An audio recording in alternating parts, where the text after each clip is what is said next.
ada video orang pakai topi merah putih. Dia bilang, kalau tidak pakai topi itu dalam ibadah sholat, maka tidak sah sholatnya. Sekarang saya tanya, itu ajaran mana lagi? Ajaran mana? Jadi kerjaan MUI di akhir zaman, itu berat banget itu. Kalau MUI-nya sejalan dengan imannya kuat, betul-betul ikhlas karena Allah dalam menegakkan agama, itu berat banget itu Pak musuhnya Pak. Banyak banget. Aliran sesat per waktu terus berkembang. Aliran sesat itu. Itu baru sisi agama. Belum sisi kezaliman, kemaksiatan, belum kemungkaran. Ini baru sisi kesesatan, dolalatun. Dari sisi kesesatan.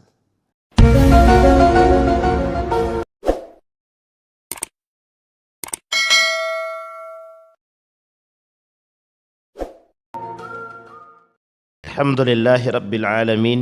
Alhamdulillahilladzi an'ama bi ni'matil iman wal islam bihima tatimmus salihat.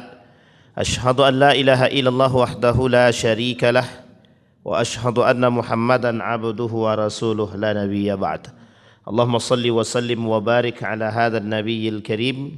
Allahumma salli ala Muhammad wa ala ali Muhammad fil alamin innaka Hamidum Majid.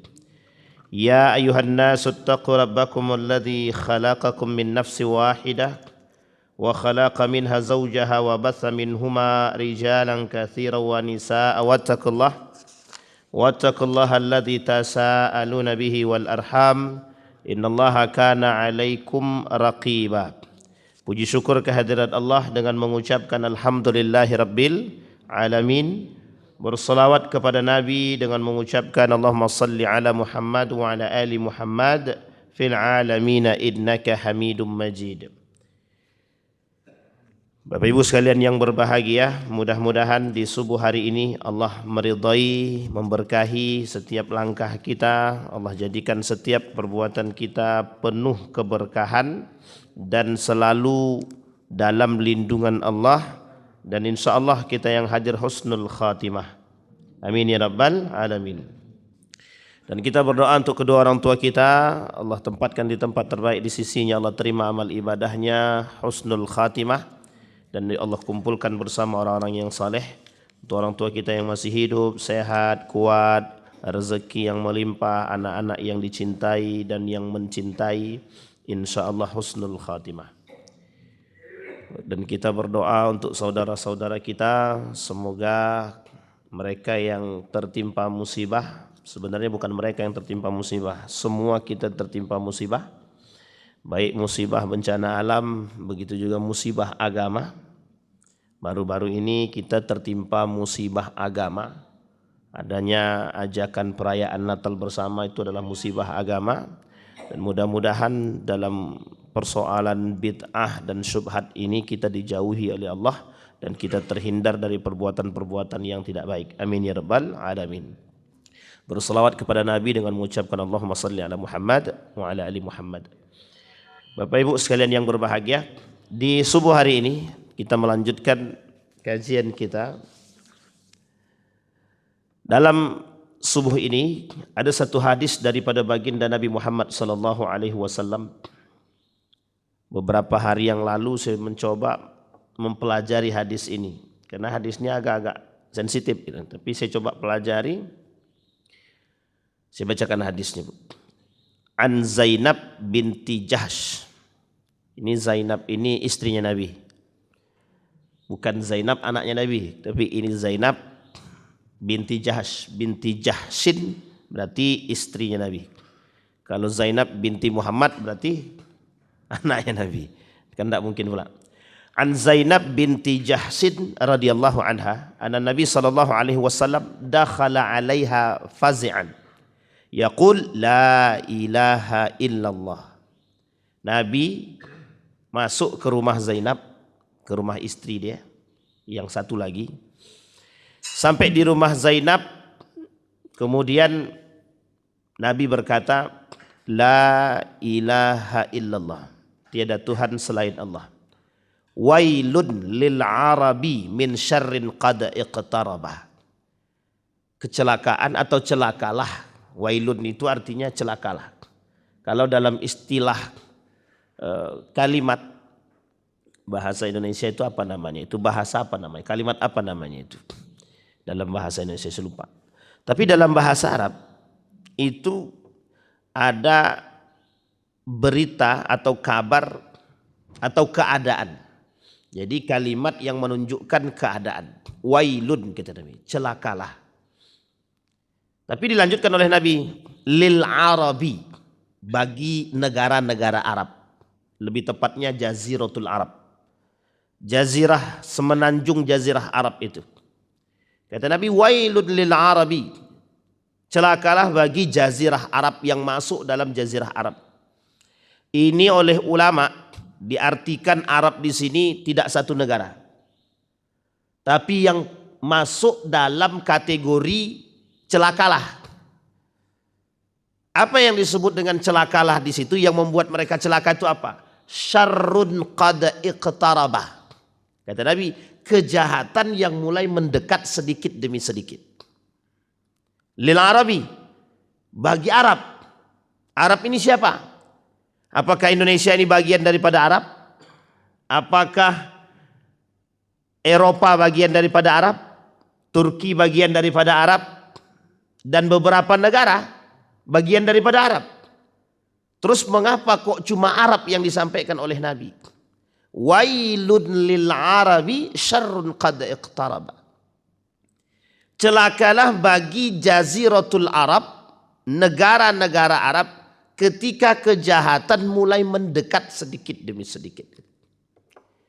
Nabi ketika bercerita ini kepada Zainab, masuk itu dalam kondisi yang menampakkan kekhawatiran.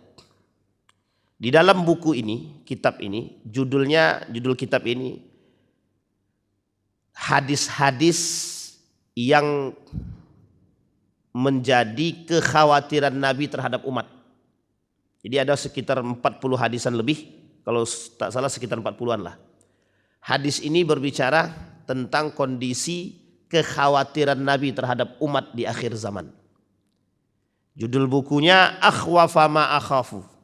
Kan sederhana tuh kitab tuh. Akhwafa ma akhafu. Kekhawatiran terhadap kekhawatiran.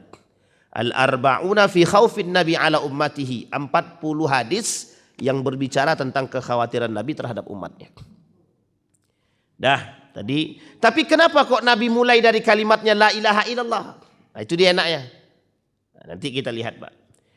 Futiha al-yaum min radmi Ya'jud wa Ma'jud mithlu hadhihi. Terbukalah hari ini pintu keadaan radmin Ya'jud wa Ma'jud. Terbukalah keadaan hari ini, kerusakannya sama nanti seperti kedatangan Ya'jud wa Ma'jud. Artinya kata Nabi, nanti satu masa sebelum Ya'jud wa Ma'jud datang, akan ada masa kekacauan, kehancuran persis seperti keadaan ketika Ya'jud wa Ma'jud datang. Bapak Ibu sudah pernah membahas tentang Ya'jud wa Ma'jud? Sudah tahu bagaimana keadaan ketika Ya'jud wa Ma'jud datang? Lebih hancur daripada sekarang. Bisa dipahami ya? Jadi kalau sekarang itu zina ada, riba jalan, korupsi oke, khamar tersebar, merajalela. Sekarang apa yang tidak? Kezaliman, pembakaran, pemotongan, dan lain sebagainya. Bencana alam nanti pada masa Ya'jud wa Ma'jud lebih parah lagi. Bahasa istilahnya gini. Hari ini kita hidup, bicara harus hati-hati. Kita kalau mau ngomong hati-hati banget, takut. Bukan takut persoalan kebenaran, takut mengutarakan kebenaran justru kita ditangkap. Takut mengatakan kebenaran justru mohon maaf kita yang disalahkan. Sehingga lisan-lisan orang yang mengerti kebenaran tertahan dulu nih. Artinya ketakutannya nampak. Nanti pada masa Ya'jud wa Ma'jud lebih parah lagi. Nah tapi kata Nabi, ada masa sebelum Ya'jud wa Ma'jud datang, kondisi itu sudah nampak. Persis mislah hadhihi kata Nabi. Nanti Ya'jud wa Ma'jud datang, ketakutan orang itu seperti itu. Lebih parah lagi. Nah, tapi masih mending sekarang nih. Masih mending sekarang nih kita masih bisa ibadah. Kalau dulu pas Covid, mau masuk saja tengok kiri kanan. Masuk masjid tengok. Jangan-jangan ada TNI, ada Polri, ada ini, ada itu, ada pemerintah, ada tenaga kesehatan. Kita takut Pak mau ibadah. Sholat aja dijagain. Sholat Idul Fitri dijagain. Ketakutan seperti itu, ada ketakutan. Bukan takut karena Covid-nya, tapi takut untuk ibadah dilarang. Bisa dipahami Bapak Ibu ya? Kita bukan takut karena ibadah loh ya. Tapi takut mau ibadah takut gitu. Karena takut apakah yang kita lakukan ini salah. Padahal tidak salah. Jadi satu hal yang lazim kita lakukan tapi menjadi takut. Sesuatu yang seharusnya menghilangkan ketakutan, justru kita semakin takut dengan ketakutan itu. Aneh memang. Jadi kata Nabi, nanti masa itu akan datang. Kemudian dilanjutkan oleh Nabi, wa hallaka bi isba'ihi al-ibham wallati tali. Ketika Nabi menunjukkan jari-jari dia ini, pas pada jempol itu kata Nabi, ini itu yang seharusnya hidup jadi mati kata Nabi. Jadi mati. Maksudnya apa? Dalam kondisi-kondisi seperti itu kata Nabi, nanti ada ketakutan yang besar, orang tak berani berbicara, semua takut. Kemudian qalat Zainab bilang, faqultu ya Rasulullah, anahliku wa fina salihun. Apakah ketika itu kami dihancurkan, sementara di antara kami ada orang-orang soleh? Apakah ketika mereka menghancurkan itu kami masih ada orang-orang yang soleh? Dijawab sama Nabi, qala na'am idza kasural khabas. Kata Nabi, betul. Orang solehnya ada. Cuma kan tetap dihancurin juga. Nanti kita jelasin hadis itu. Nah Bapak Ibu sekalian yang berbahagia, di dalam satu hadis baginda Nabi Muhammad SAW, kata Nabi, al-mutamassik bi sunnati ba'da wafati, orang yang berpegang teguh dengan sunnahku setelah wafatku kata Nabi. Tapi ini hadis, nanti kita cocoknya dibuat untuk siapa dan kapan. Al-mutamassik bi sunnati ba'da wafati, orang yang berpegang teguh dengan sunnahku kata Nabi setelah wafatnya diriku kata Nabi. Mereka mendapatkan falahu ajrun, bagi mereka pahala mi'ata syahidin, 100 pahalanya jihad, orang mati syahid. Tapi kondisinya dalam kondisi seperti apa? Hadis ini kata Syekh Al-Albani dhaif jiddan, lemah banget. Tapi kata para ulama yang lain, Ibnu Hajar Al-Haytami, dalam hadis ini yang diriwayatkan oleh Abu Hurairah, hadis ini ma fi muskilah, tidak ada masalah. Artinya hadis ini tidak masuk dalam kategori yang dikatakan oleh, yang dilemahkan banget oleh Syekh Al-Albani. Tapi hadis ini kata Ibnu Hajar Al-Haytami masuk dalam kategori yang diriwayatkan oleh Abu Hurairah dan tidak ada masalah dalam setiap sanadnya atau matanya. Artinya hadis ini berpotensi kalau tidak hasan berarti dia dhaif saja. Lemah saja. Tidak lemah banget, tapi lemah biasa. Dan bisa berpotensi pada al-hasan kalau ada orang lain yang meriwayatkan. Ternyata dalam hadis-hadis yang lain dalam bentuk yang berbeda tapi maknanya sama. Ada. Maka hadis tersebut kata para ulama bisa menjadi naik derajat karena diriwayatkan oleh orang-orang yang thiqat yang lain, orang-orang yang terpercaya yang lain. Jadilah hadis tersebut dari dhaif jadi hasan. Makanya kata para ulama tidak ada masalah. Apa maksudnya tidak ada masalah? Boleh dipakai. Nah, apa yang dimaksud oleh Nabi dari hadis tersebut? Kata Nabi begini hadis itu. Orang yang hidup setelah Nabi tapi berpegang teguh dengan sunnahku, mereka berhak mendapatkan 100 pahala seperti orang-orang yang mati syahid. Berarti 100 orang yang mati syahid. Nah, orang yang berpegang teguh dengan sunnah Nabi seperti itulah pahala dia. Pertanyaannya adalah kapan? Sahabatkah? Tabi'inkah? Tabi'inkah?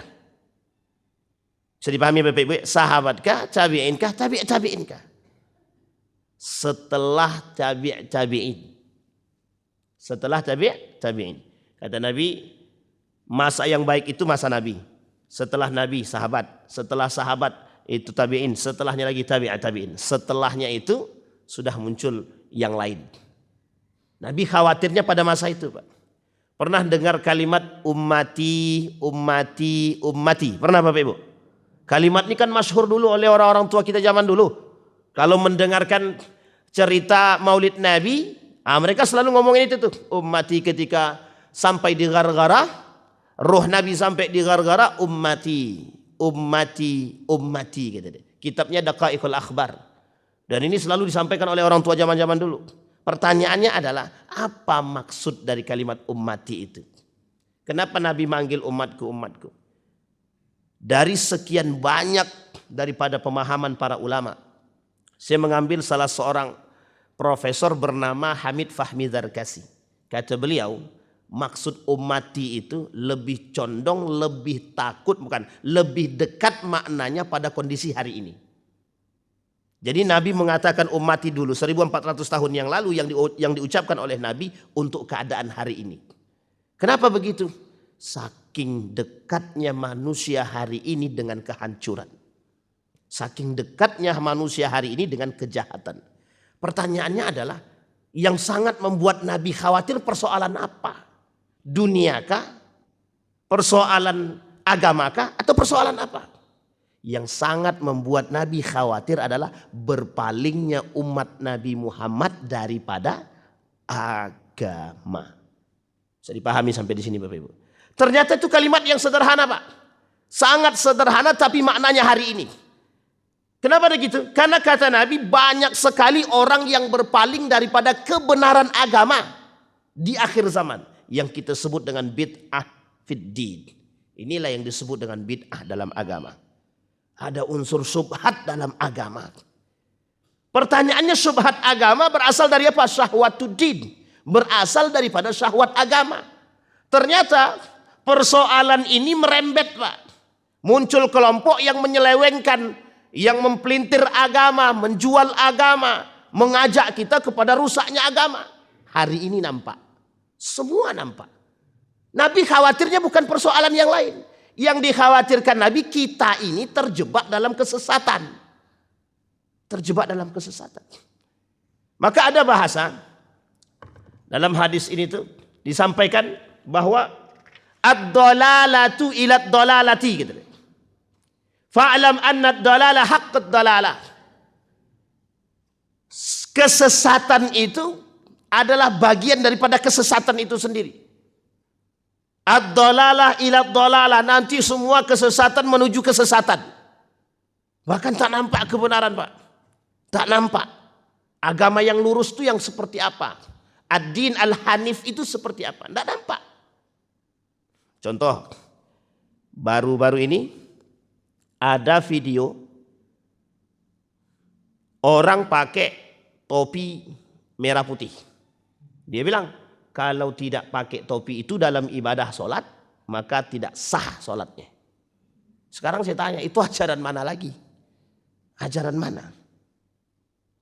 Jadi kerjaan MUI di akhir zaman, itu berat banget itu. Kalau MUI-nya sejalan dengan imannya kuat, betul-betul ikhlas karena Allah dalam menegakkan agama, itu berat banget itu Pak, musuhnya Pak. Banyak banget. Aliran sesat per waktu terus berkembang. Aliran sesat itu baru sisi agama. Belum sisi kezaliman, kemaksiatan, belum kemungkaran. Ini baru sisi kesesatan, dolalatun. Dari sisi kesesatan. Coba bayangkan. Kita cari Pak, tidak ada Pak. Yang mengatakan wajib pakai topi, sholat kalau tidak pakai topi itu dia tidak sah. Orang sholat tidak pakai peci, sah tidak atau tidak sah sholatnya? Yang bisa membatalkan sholat itu ada dua. Syarat sah sholat. Satu lagi, rukun sholat itu sendiri. Nah sekarang rukunnya lengkap. Syarat sahnya sudah. Nah pertanyaannya apa yang membuat dia tak? Kalau hanya karena peci, kalau hanya karena yang lain tak bisa.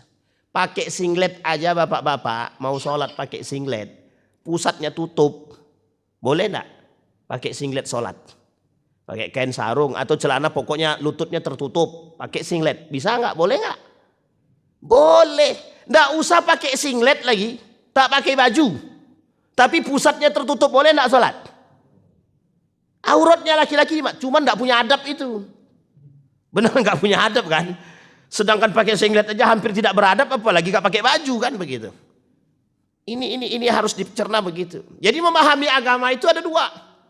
Dipahami betul dengan kaidah beragama dan dipahami secara hukum ya, kaidah beragama itu berarti dengan hukum. Yang kedua dipahami dengan etika. Sama istilahnya orang minum berdiri. Ini lagi rame juga nih, minum berdiri. Pokoknya tidak ada hadis minum berdiri itu yang mengharamkan, tak ada. Ya memang tidak ada Pak hadis yang mengharamkan minum berdiri. Cuman di situ makruh Pak. Hukumnya makruh kata para ulama. Ada yang mengharamkan minum berdiri. Sampai ulama ikhtilaf. Paling mayoritas ulama mengatakan tak sampai derajatnya haram. Jadi gara-gara orang ada yang mengatakan hukum minum berdiri itu adalah makruh. Jadi biasa aja orang minum berdiri. Ternyata dalam dunia kedokteran minum berdiri itu bisa menimbulkan penyakit. Minum yang baik itu dalam keadaan duduk dan tidak dalam keadaan tergesa-gesa. Dan kita sudah tanya sama dokter, benar nggak tuh minum dengan berdiri itu? Ternyata Nabi menyampaikan hal tersebut bukan tanpa sebab. Orang baru pahamnya sekarang dalam keilmiahan. Nabi sudah bilang 1400 tahun yang lalu. Dan hadis yang berbicara tentang minum berdiri itu cuma hadis air zam-zam. Selain dari air zam-zam tak ada ditemukan. Meskipun orang-orang beranggapan bahwa itu kan air juga. Gitu. Sampai di sini paham ya BBB. Jadi kadang-kadang memahami hadis tersebut harus dengan tidak hanya dengan hukum tapi harus dengan etika juga. Istilah lain, kalau seandainya minum berdiri itu adalah menjadi satu hal yang aib, ya itu kan kaitannya dengan etika. Berarti ya kita ya jangan minum berdiri lah kan begitu. Sebisa mungkin minumnya sambil duduk atau makannya sambil duduk. Itu etika. Kalau tidak dipahami keharaman. Nah, kembali kepada poin kita Bapak Ibu. Nah, sekarang muncul tuh kelompok-kelompok yang menjadi ketakutan Nabi. Maka kata Nabi, lah sekarang pertanyaannya apa kaitannya dengan hadis tadi? Ketakutan Nabi terhadap umat sekarang itu, khawatirnya Nabi besar. Tapi mengapa Nabi menitik beratkannya ke Arab? Kenapa Nabi titik beratkan ke Arab? Kita lihat Pak hadis-hadis tentang Arab ini Pak. Jazirah Arab ini. Yang paling banyak hadis-hadis tentang Arab ini ada dua. Setidaknya ada dua kita ambil. Satu, ada Nabi kata Nabi khawatir dengan satu daerah yang dari situ timbul tanduk setan. Nabi khawatir yang dari situ muncul orang-orang yang merusak. Negara mana itu? Daerah mana itu?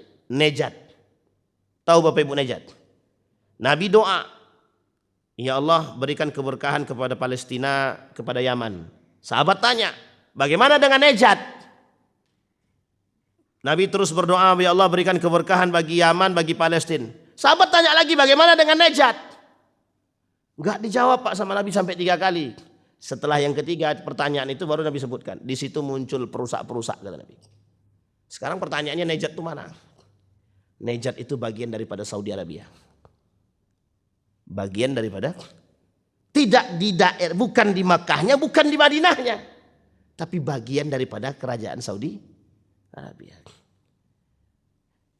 Kita tidak sedang menjustifikasi, tapi keadaannya begitu. Keadaannya begitu. Nejat, kata Nabi, yang lahir dari perusak-perusak itu pokoknya dari Nejat itu merusak-merusak semua. Kita ambil contoh. Raja Saudi itu asalnya mana? Nejat.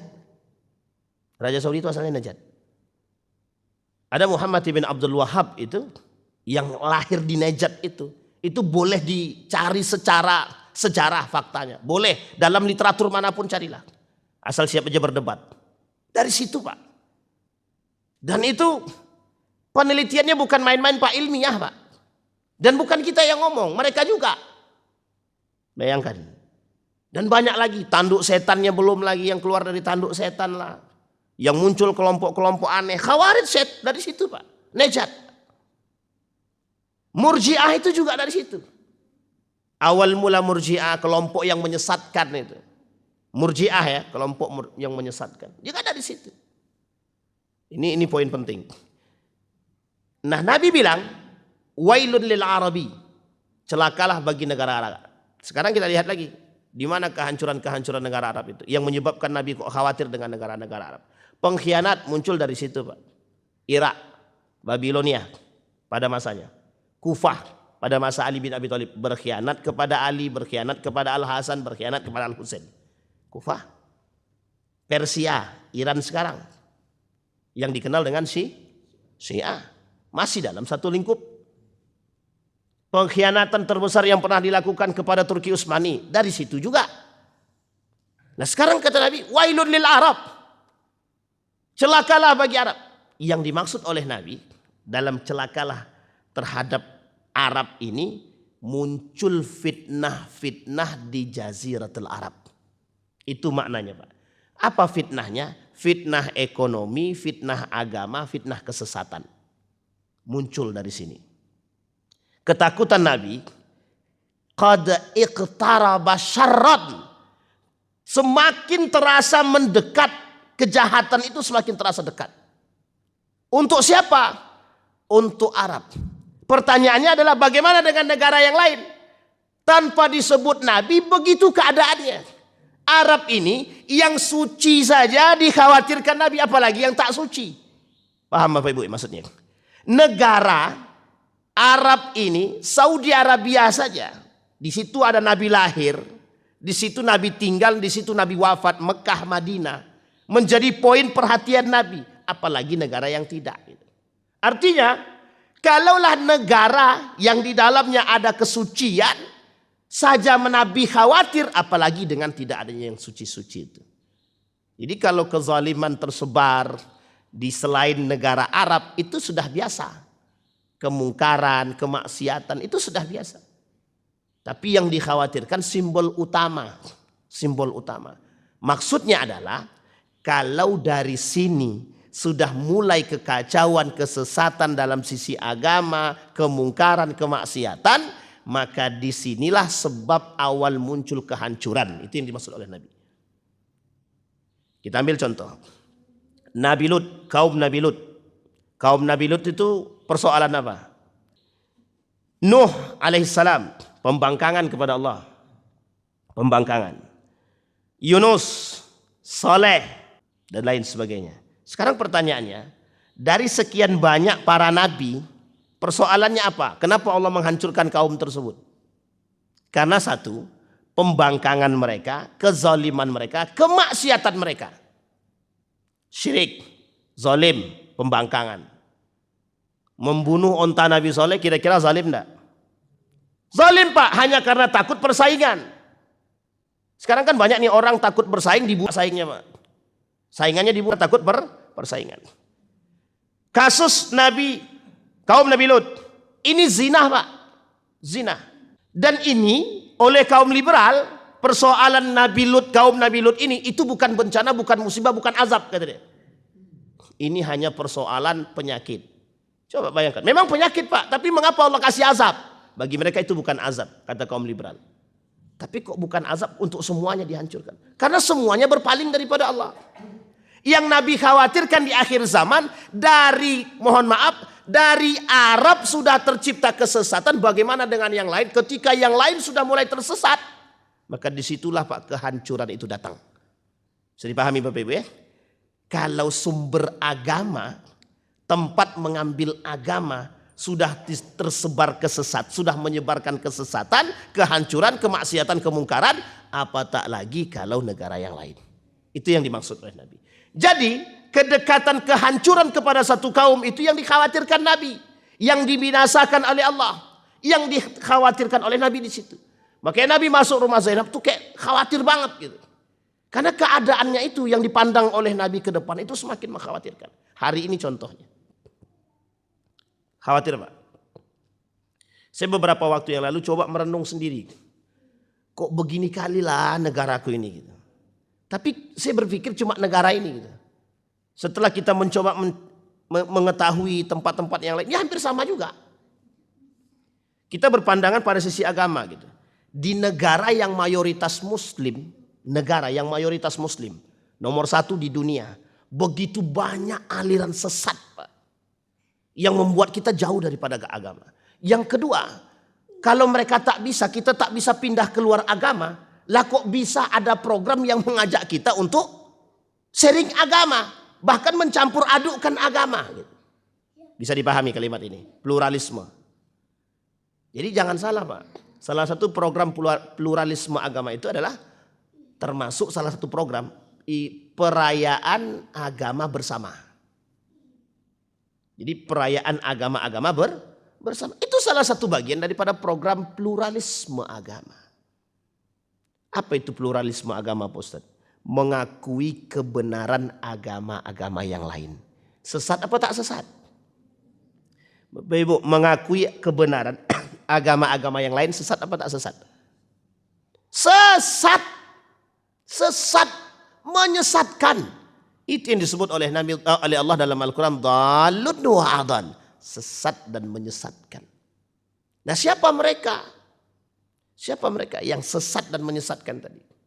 Itulah orang-orang yang memang sengaja untuk menghancurkan Islam. Ada tulisan dari seorang kiai, bagus tulisannya bagus. Ketika ada kontroversi tentang perayaan Natal bersama. Karena sebagian orang bilang itu kan ikhtilaf. Oleh sebagian ulama mengatakan ada ikhtilaf. Dijawab sama beliau.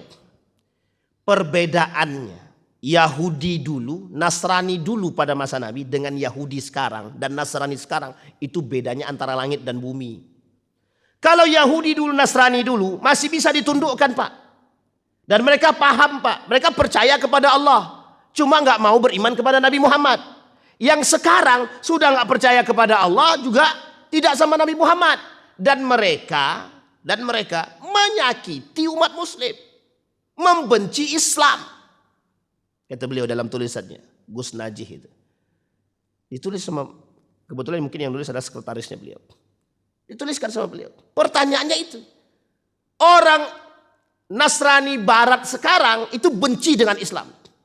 Sejak kapan mulainya? Raja Ferdinand dan Ratu Elizabeth. Makanya Bapak Ibu, kalau Ratu Elizabeth itu begini dia perintahnya. Asal nampak umat Muslim, cara mengetahui dia Muslim atau bukan, tengok telinganya. Kalau bersih telinganya, kata guru saya, kalau bersih telinganya berarti dia Muslim. Jadi umat Muslim itu harus Kenapa? Takut kalau Islam ini bangkit lagi. Bayangkan, takut kalau Islam ini bangkit lagi.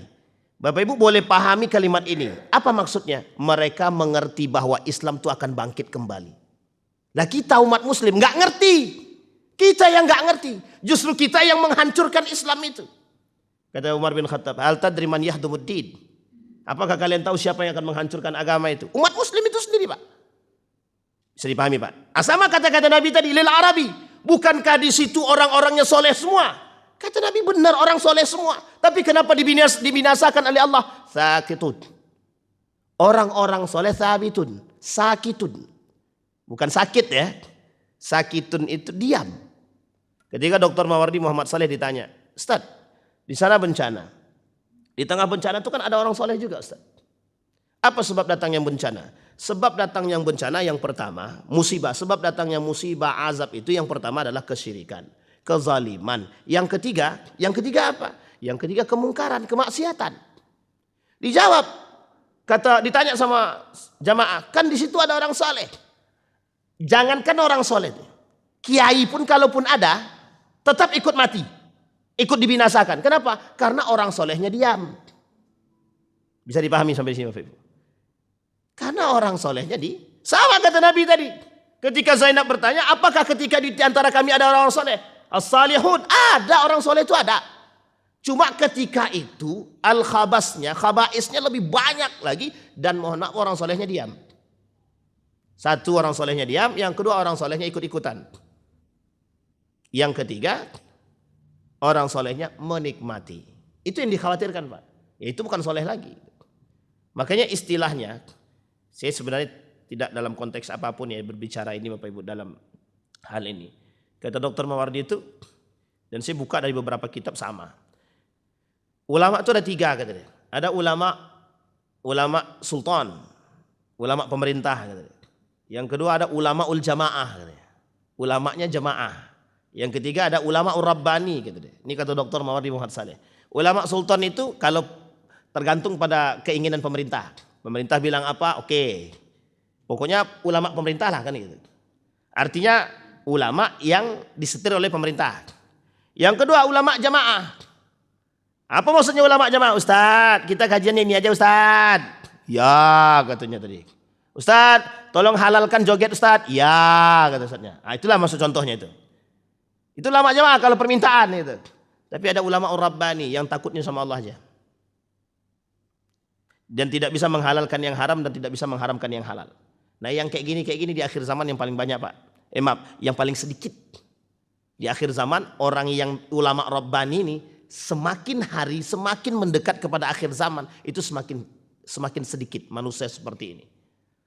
Yang takut kepada Allahnya tinggi tapi kemudian mereka tidak masuk dalam apa yang diinginkan oleh orang-orang yang rusak. Kalau persoalan fatwa banyak Pak, banyak. Jadi istilah hari ini tuh ketakutan Nabi itu terjawab. Kata Nabi yang membawa orang dalam kesesatan justru da'i, du'atun ila abwabi jahannam. Jadi ketika Huzaifah tanya sama Nabi, Nabi jawab du'atun ila abwabi jahannam. Ada banyak para dai yang mengantarkan kepada neraka jahanam. Itu diterjemahkan sulit Pak. Gimana cara menerjemahkannya? Bagaimana kriterianya? Orang-orang mohon maaf para dai yang mengajak kepada kesesatan dan neraka jahanam. Kan tidak mungkin Pak. Oh si Anu, kau mengajak orang ke jahanam kau nih. Kan tak mungkin. Kita tengok ustadz satunya, oh ustadz ini mengajak ke jahanam nih. Tidak bisa Pak. Maka kriteria ini oleh para ulama dipelajari secara spesifik. Termasuk salah satu diantaranya Imam Al-Ghazali dalam kitab Ihya Ulumuddinnya itu dipelajari Pak. Tentang ulama su namanya.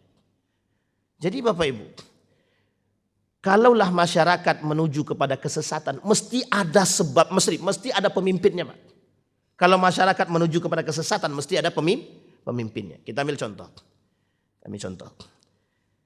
Kasus-kasus kemarin sudah kita sampaikan ya. Ada Gus yang bercampur baur dengan wanita gitu ya. Sudah paham ya Bapak Ibu, ini Gus-Gus bercampur baur dengan wanita. Ada orang-orang yang mengaku soleh.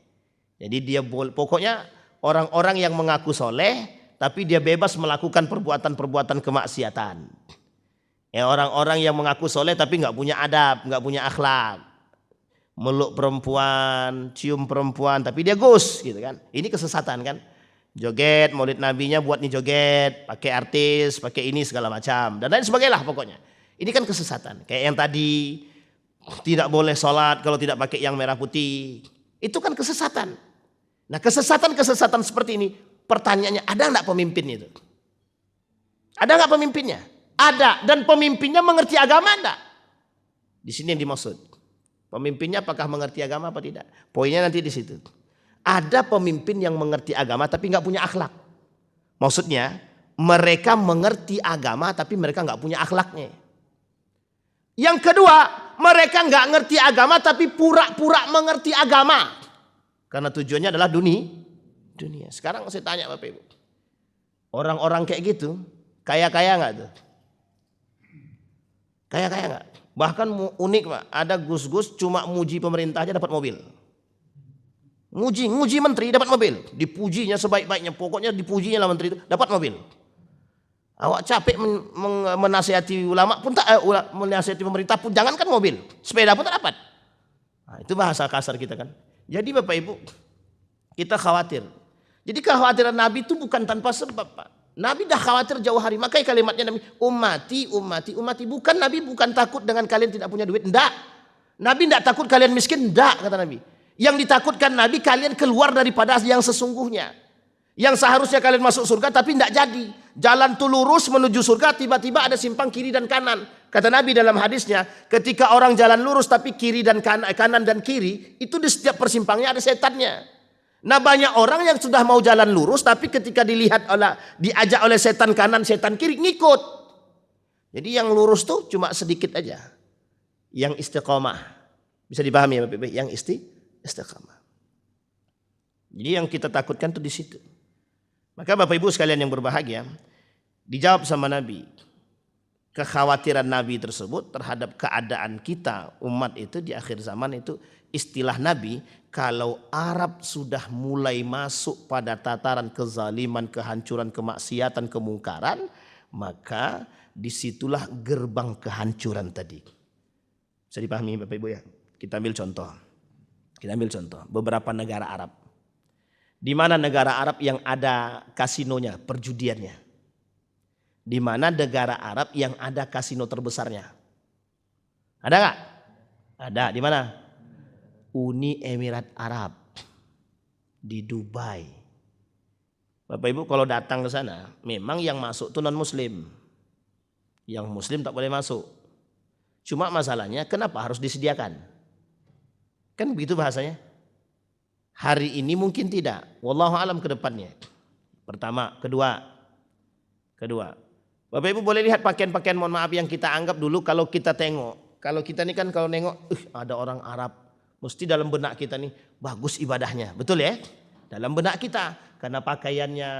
Jadi orang beranggapan dulu kalau orang dah pakaian jubah, berarti mak soleh nih, bagus nih, baik nih. Tapi Bapak Ibu tengok, yang joget juga pakai jubah Pak. Yang melakukan tradisi-tradisi jahiliyah itu pakai jubah juga.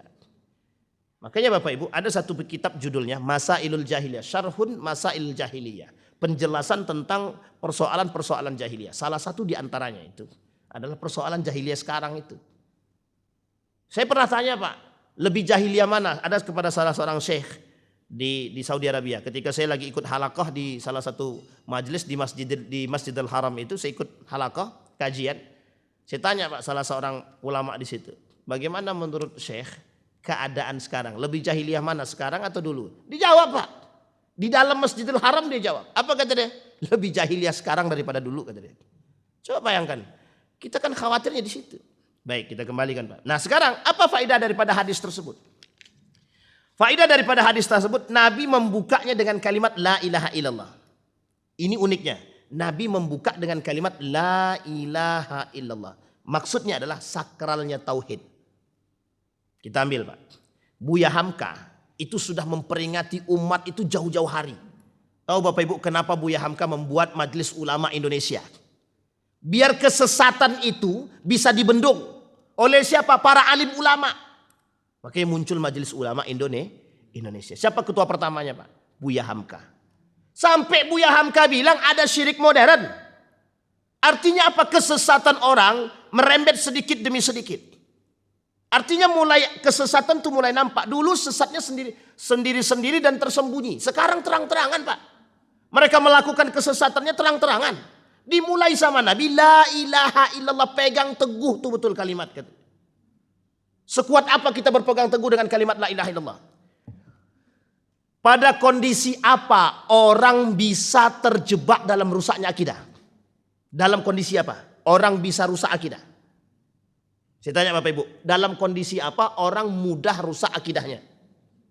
Dalam kondisi terjepit, dalam kondisi ada musibah. Yang pertama, dalam kondisi musibah. Bisa enggak dalam kondisi musibah itu orang hilang akal? Ini sudah kasusnya sudah banyak Pak. Kasusnya banyak. Masa Nabi masih hidup, ada seorang sahabat Nabi, kata pemerintah orang-orang kafir Quraisy tadi, pemimpinnya, kalau kau mau selamat hidup, cuma cukup tinggal bilang kau keluar daripada Islam. Ibu bapaknya dibunuh karena tidak mau mengatakan aku keluar daripada Islam. Cuma yang pemuda ini, karena lihat ibu dan bapaknya dibunuh, akhirnya dia bilang, aku keluar daripada Islam. Dibebaskan. Ketika sudah dibebaskan, dia datang ke Nabi. Nabi tak mau tegur dia. Tapi setelah Nabi tidak tegur, turun ayat untuk mengatakan kepada Nabi, memperingati Nabi. Dia mengucapkan demikian demi keselamatan. Bukan karena dengan hatinya Pak. Tapi hanya untuk mencari selamat. Artinya dalam kondisi seperti itu, ada hal-hal tertentu yang oleh para ulama dikatakan, kata para ulama itu, orang dalam kondisi terjepit seterjepit-jepitnya, kalau dia benar-benar tidak keluar daripada Islam secara hati, hanya untuk mencari selamat secara lisan, itu masih kata para ulama tidak ada masalah. Bapak Ibu, kasus gempa di Yogyakarta, kasus gunung meletus di Yogyakarta, banyak orang hanya karena sekardus supermi tadi hilang agamanya, Pak. Apa jawaban mereka? Mereka yang datang duluan katanya. Gimana coba? Kita mau ngomong apa? Yang datang duluan mereka katanya. Sementara kami butuh makan. Ketika kami butuh makan, mereka tawarkan. Dan kami mau. Karena apa tawaran mereka? Kami mau kasih kalian makanan dengan catatan keluar masuk dari agama kami. Coba bayangkan. Ini misionaris, Pak. Dulu pada tahun 2006 itu misionaris terbesarnya di mana? Semarang kan? Salatiga. Oh, itu basis, Pak. Salatiga itu basisnya misionaris di Indonesia ini dulu. Bahkan ada pesantren, salah satu pesantren bisa masuk misionaris itu ke dalam pesantren. Tahu Bapak Ibu sampai berapa tahun? Sampai 7 tahun. Sudah nyantri selesai, jadi ustadz lagi. Coba bayangkan, jadi ustadz pengabdian di situ, dan dia jadi ustadz, dan dia bisa bahasa Arab, bisa bahasa Inggris. Kira-kira kalau bisa bahasa Arab, bisa bahasa Inggris, dan bisa paham ilmu agama, gimana coba cara menyesatkan itu? Mudah apa tidak? Mudah banget, Pak. Bayangkan saking seriusnya, Pak. Orang ingin menyesatkan Islam itu. Jadi iblis yang waktu itu minta sama Allah itu, pokoknya kata iblis, sebelum kiamat itu pokoknya kasih aku kehidupan biar aku ajak orang-orang itu masuk. Kata Allah silahkan. Dikasih kan? Dikasih iblis untuk ngajak orang. Sekarang iblis gak mau lagi ngajak orang. Kenapa? Udah banyak jadi iblis gitu deh. Jadi kami gak perlu ngajak lagi gitu deh. Ini logika sederhana saya, Pak. Bisa dipahami Bapak Ibu ya? Nah, kenapa Nabi mulai dengan kalimat pegang teguh dengan kalimat la ilaha illallah. Tauhid, Pak. Yang dikhawatirkan oleh Nabi, manusia berpaling daripada kebenaran agama. Disitulah oleh Ibnul Qayyim bilang, syahwat itu ada syahwat agama, ada syahwat kemaluan, ada syahwat dunia. Yang paling berbahaya ada syahwat agama. Nah, syahwat agama diperuntukkan untuk siapa? Mereka yang terlalu, mohon maaf, menganggap dia berilmu agamanya tinggi, mereka jual. Ini yang disebut dengan syahwat agama. Atau mereka beragama tapi masuk dalam konteks bid'ah subhat. Jadi mereka mengadakan subhat dalam agama. Yang tidak diadakan oleh Nabi dibilang ada. Kan perayaan Natal bersama kan tidak ada dalam. Nabi tak pernah buat kan. Nabi tak pernah. Jangankan Nabi, Umar bin Khattab nggak pernah buat. Tak pernah buat. Tapi siapapun. Nah, tapi kan Ustaz, Kementerian Agama kita nih cuma bukan untuk Islam saja, untuk semua agama. Oke, tidak ada masalah. Benar. Kementerian Agama kita untuk semua umat agama. Tapi jangan aja umat muslim untuk perayaan Natal bersama. Bisa dipahami Bapak Ibu ya? Kenapa kok jangan diajak? Lah karena harusnya umat muslim kan tak boleh, haram melakukan itu. Fatwa MUI 1981. Majelis Ulama Indonesia mengharamkan umat muslim mengikuti perayaan Natal. Perayaan Natal haram. Itu Majelis Ulama Indonesia, bukan saya, Pak, yang mengharamkan. Fatwa MUI. Tahu Bapak Ibu apa yang terjadi? Digugat. Yang gugat siapa? Umat muslim.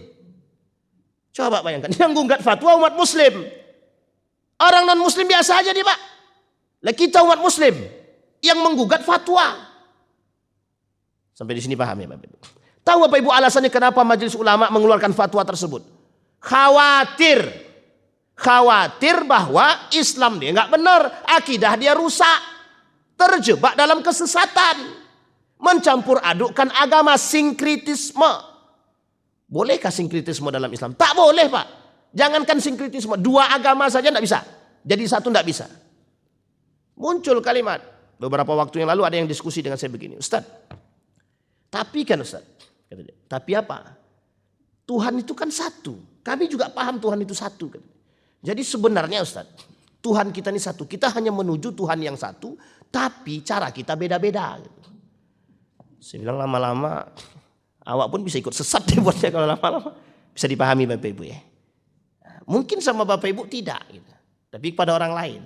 Nah, inilah yang disebut dengan kelompok-kelompok yang kita sebut hari ini sebagai kelompok liberalisme. Tahu Bapak Ibu siapa dulu yang menciptakan liberalisme ini? Yang menjadi pelopor, bukan pelopor sebenarnya. Dia pelopor, termasuk pelopor juga, perintis juga lah kan. Ulil Absar Abdallah. Tahu Bapak Ibu Ulil Absar Abdallah ya? Nah, ini memang sudah, kalau beliau ini memang gembongnya kaum liberal. Bahkan beliau pernah mengatakan itu dengan sederhana, dia bilang, pokoknya kalau Al-Quran tak sesuai dengan zaman, tinggalkan katanya. Tinggalkan. Coba bayangkan, Al-Quran kalau tidak sesuai dengan zaman, Nah, sekarang muncul lagi Pak orang-orang kayak gini. Dulu sudah mulai redam karena mungkin sudah nggak ada duit misalkan ya. Redam deh. Sekarang naik lagi Pak. Muncul pula lagi ide-ide yang aneh-aneh. Nah, inilah kemudian kasus kita sehari ini Pak. Jadi kita digoyangkan hanya karena saudara kita sendiri. Makanya musuh kita itu bukan hanya orang kafir dan Yahudi saja Pak. Musuh kita itu orang munafik. Nah munafik itu siapa? Dari tubuh kita sendiri. Berat Pak, berat. Makanya berat sekali. Kadang ada yang melurusin, datang yang tukang bengkok. Kita udah meluruskan, yang lakukan. Ternyata yang membengkokkan lebih banyak pula jamaahnya daripada awak lagi kan. Yang meluruskan jamaahnya cuma 10, yang membengkokkan 1000. Otomatis mereka apa kata dia? Kami ikut yang jamaah Ustaz yang lebih banyak katanya. Astagfirullahaladzim. Ini bahaya Pak, bahaya banget itu. Itu masalah betul itu. Baik, nah kalimat tauhid. Dan kata Nabi, kalimat tauhid ini itulah yang menjadi pegangan orang-orang soleh. Jadi kalau kita istiqamah dengan akidah yang benar, insya Allah tidak akan sesat Pak, tidak akan sesat. La ilaha illallah. Diilzamkan terus Pak, pegang terus. Bagaimana caranya? Pahami betul. Salat yang kita lakukan dah benar. Kalau ada salat subuh 3 rakaat pasti sesat kan? Kalau ada salat subuh, gerakan salat kita dah benar. Mau begini dia, itu silahkan. Itu ikhtilaf, silahkan tak ada masalah. Tapi kalau dia begini, Allah, itu jangan diikutin. Itu mesti sesat itu. Mesti itu Pak, mesti. Kecuali dia punya penyakit, tangannya nggak bisa begini, nggak bisa. Tapi begini aja. Itu kan kita maklum karena sakit. Gitu. Tapi kalau dia sehat, dia begini, dia salatnya itu kan lain cerita Pak. Paham sampai di sini Bapak Ibu ya? Jadi apa yang kita buat sekarang ini, makanya kata Syekh Hashim Al-As'ari dalam kitab Risalah Ahlus Sunnah wal Jamaah itu sederhana Pak, yang disebut dengan Ahlus Sunnah wal Jamaah itu sederhana saja. Rukun Islamnya benar, rukun imannya benar. Oke, rukun Islamnya benar, rukun imannya benar. Jangan kayak Syiah, nambah pula Ali bin Abi Thalib lagi. Dalam azannya ditambahin, itu kan sesat. Kalau ada yang mengatakan Syiah tidak sesat, berarti dia sesat juga itu. Yang tidak sesat, yang mengatakan bahwa Syiah tidak sesat, maka berarti dia termasuk yang ikutan sesat. Enggak mungkin kan Ali ditambah syahadat asyhadu anna aliyya. Kita tambah syahadat 3 Pak. Asyhadu an la ilaha illallah wa asyhadu anna Muhammadar Rasulullah. Tambah 1 lagi. Wa asyhadu anna aliyya wajha Allah. Karamallahu wajha. Masa kita tambah 1 lagi? Jadi 3 syahadat kita. Baik, dan lain sebagainya. Nah, ada kelompok yang baru muncul dalam kesesatan. Itu yang tadi kita sebut liberalisme. Kaum-kaum liberal tadi. Itu sebenarnya sholatnya bareng sama kita sama Pak, sholatnya sama. Cuma mereka dalam pemikirannya banyak mengajak orang pada kesesatan. Dan ada kelompok-kelompok tertentu yang bilang bahwa Al-Quran itu porno, kitab porno, jadi jangan dipelajari. Nah ini cara mereka untuk menghancurkan Islam saja sebenarnya. Dan Bapak Ibu tidak usah khawatir kalau yang begini-begini ini, yang begini-begini nggak usah khawatir. Karena udah makanan harian. Karena setiap hari Bapak Ibu akan bertemu dengan kondisi-kondisi seperti ini. Ada orang misalkan Bapak Ibu suruh sholat lah, ntar dulu lah, nanti aja. Ini orang-orang munafik kan sholatnya begitu. Orang munafik kan orangnya begitu. Kapan sholatnya? Nanti 5 menit sebelum sholat asar, baru di sholat zuhur. Itu orang-orang munafik begitu. Maka Bapak Ibu kalau dibahas itu tentang 30 tanda munafik, wah aduh, saya khawatir banyak orang yang mengakui, banyak orang yang merasa dan tersinggung. Aku ini munafik atau tidak ya? Gitu. Bagus sebenarnya kalau dia tersinggung kan. Jadi kalau dia tersinggung dia bisa tobat gitu. Baik, itu yang pertama. Yang kedua, al-mu'min al-hasif man yakhaful fitan. Mukmin yang betul-betul itu yang takut betul dengan keadaan fitnah tersebut. Nah, ini bagian daripada fitnah. Yang dikatakan Nabi tadi itu adalah bagian daripada fitnah. Apa fitnahnya? Fitnahnya kemungkaran, kemaksiatan, kezaliman, kesyirikan. Itu fitnah semua, Pak. Semua ini fitnah. Coba Bapak Ibu bayangkan, di tengah bencana yang ada di Sumbar, Sumatera Barat. Bisa-bisanya guru-guru melakukan, mohon maaf, ada guru yang melakukan kamar mandi, masjid pula lagi. Astagfirullahaladzim. Itu kan kacau tuh Pak. Saya bilang ini bukan meredakan masalah, menambah na'udzubillah, summa na'udzubillah. Nah sekarang Bapak Ibu Riau hati-hati. Nah, kita harus siap-siap juga Bapak Ibu. Kita nggak tahu umur kita nih. Tiba-tiba na'udzubillah summa na'udzubillah. Kan kita nggak tahu keadaan itu bagaimana. Makanya persiapkan diri dengan berpegang teguh kepada Al-Quran dan Sunnah. Kalimat tauhid, akidahnya dibenarin, sholatnya dijalanin. Itu kuncinya di situ Pak. Kenapa kita khawatir Pak? Inhale, siak, Sekarang sudah mulai banjir. Banjirnya udah tinggi, Pak. Udah tinggi sekali. Banyak rumah yang terendam. Apakah ini musibah atau azab, Ustaz? Nah, ini kalau bilang musibah atau azab mesti banyak ikhtilaf nanti. Ada bilang kalau azab, masa kami dibilang azab, Ustaz? Kami kena azab, banyak orang soleh di situ. Bapak Ibu, ini musibah.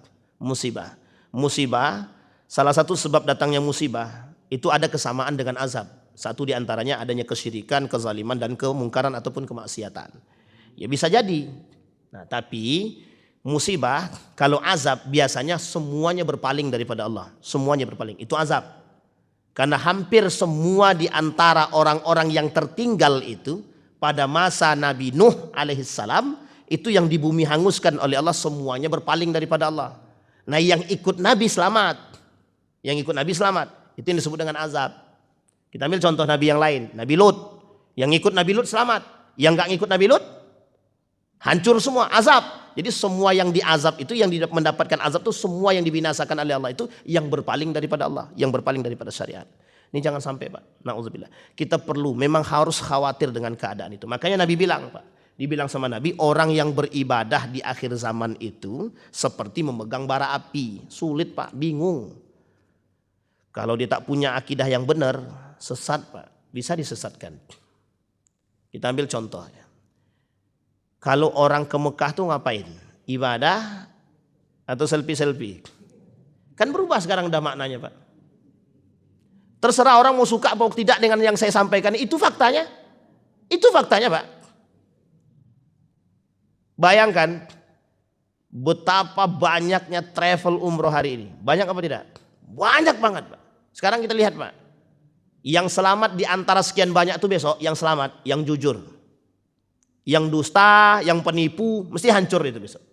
Tapi yang selamat yang mana? Yang jujur. Bisa dipahami, Bapak Ibu? Tapi Ustaz, kalau kami jujur-jujur dapat untungnya kecil, lebih baik kecil tapi berkah daripada besar langsung habis. Hari ini dia tipu orang dapat 1 miliar, hancurnya 5 miliar. Tapi kan begitu keadaannya. Makanya harus takut, Pak. Ini kita belum berbicara tentang kekhawatiran Nabi tentang ekonomi, kemungkaran, kemaksiatan. Baru sisi kesyirikan. Baru sisi berpaling daripada Allah. Kalimat tauhid. Yang ketiga, sebelum kita tutup. Hinatul kalfitan bizilali halad nas fala najata minha illa li ahadin illa man istamsaka bi kitabillahi wa sunnatihi. Yang selamat ketika bertemu dengan fitnah akhir zaman itu, yang selamat cuma 2. Yang berpegang teguh dengan Al-Quran, dan yang kedua yang berpegang teguh dengan sunnahnya. Makanya Bapak Ibu saya bilang, kalau ada orang yang memaksa keras ngajak ikut tradisi jahiliyah, tanyakan sama dia, sudah seberapa banyak sunnah Nabi yang dia buat? Sudah berapa banyak? Sudah berapa banyak sunnah Nabi yang dia lakukan, kok sampai harus ngikutin sunnah-sunnah tradisi jahiliyah? Kalau semua sunnah Nabi sudah dia buat, tidak ada satupun yang dia tinggalkan, anak-anak buat-buatlah. Serius, Pak. Ini jangankan 1, jangankan 5, 2 aja belum tentu, Pak, sunnah Nabi itu kita buat. Makan kadang kita sambil jalan. Ya kan? Masuk kamar mandi kaki kiri, betul. Keluarnya kaki kiri lagi. Belum boro-boro, Pak, doanya tidak. Masuk masjid aja tanpa doa. Sunnah masih banyak, Pak, tradisi Islam itu yang baik, yang perlu kita ikuti, dan tidak perlu, Pak, yang mengikuti yang kayak gitu. Apalagi sekarang nih, Pak. Ini penyakit Desemberan, Pak. Penyakit Desemberan nih, tolong ditinggalkan, dihindari, tidak usah. Namanya penyakit tahunan. Apa itu penyakit tahunan itu? Perayaan Natal, satu lagi tahun baru. Tinggalkan, tidak usah ikut-ikutan, tidak usah. Dua-duanya kafir semua, Pak. Dua-duanya yang buat orang kafir semua. Kalau yang Natal udah jelas, Pak, agamanya mereka yang punya, yaitu kita menghargai, Pak, menghormati, silahkan. Anda mau merayakan agama Anda, silahkan. Kita tak larang, Pak. Majelis ulama tidak ada larang, silahkan. Cuman umat muslim gak usah ikut-ikutan, gak ada gunanya, Pak. Min husni islamil mar'i tarkuhu ma la ya'ni. Apalagi yang sifatnya perayaan tahun baru. Orang tahun baru Islam aja yang datang kajian cuma 1, 2, 3 orang, bisa dihitung pakai jari. Lah ini tahun baru Masehi keluar semua, Pak. Itu pun tak masuk akal. Cuma nengok bom meletus, habis itu pulang ke rumah masing-masing. Kan tidak masuk akal itu semua itu. Tapi mohon maaf, kita nih suka yang kayak gitu, Pak. Kita nih suka yang kadang-kadang yang sesuatu yang mohon maaf, Kita ini suka menyibukkan diri dengan sesuatu yang tak bermanfaat, tapi ketika dikasih sesuatu yang bermanfaat kita palingkan. Itu manusia sekarang. Makanya kalimat yang selanjutnya, Pak. Nah, ini sebabnya, Pak. Saya langsung potong aja, potong atas. Min asbabi halakatil umam wasyu'ub. Dari sebab-sebab kehancuran satu kaum. Sebab-sebab kehancuran satu kaum. Kasratul munkarat, banyaknya kemungkaran. Wa intisyaruha, dan tersebarnya kemungkaran tersebut. Yang kedua, yang selanjutnya, asbab intisyarul munkarat, sebab terjadinya atau sebab tersebarnya kemungkaran itu kasratul jahli, banyaknya kebodohan. Nah, bodoh di sini itu bukan berarti bodoh secara ilmu, tapi yang disebut oleh Nabi bodoh dalam istilah agama. Bisa dipahami Bapak Ibu. Jadi bodoh agama bisa menyebab seseorang keluar daripada kebodohan agama, itu bisa menjadi sebab bagi seseorang untuk berpalingnya dia daripada kebenaran agama itu sendiri. Nah, Bapak Ibu, yang menjadi poinnya kaum liberal, sekuler, pluralisme, itu dia, Pak. Orang-orang yang tidak mengerti agama, itulah yang mereka doktrin. Dicekokilah. Nah, akhirnya rusak dia. Nah, musuh Bapak Ibu yang begitu-begitu itu. Orang munafik. Jangankan sekarang, Nabi aja munafik lawannya 40 orang, Pak, orang munafik. Lah kita di zaman sekarang otomatis, Pak, lebih banyak. Karena kelak jumlah kita sedikit, yang paling banyak mengisi dunia itu dua, kafir dan munafik. Jadi sekarang ini kalau ada pertanyaan, kok Ustadz, kok hari ini kok hancur betul lah negara dunia ini, begini betul. Nggak usah protes. Memang begitu jalannya. Tinggal cari selamat.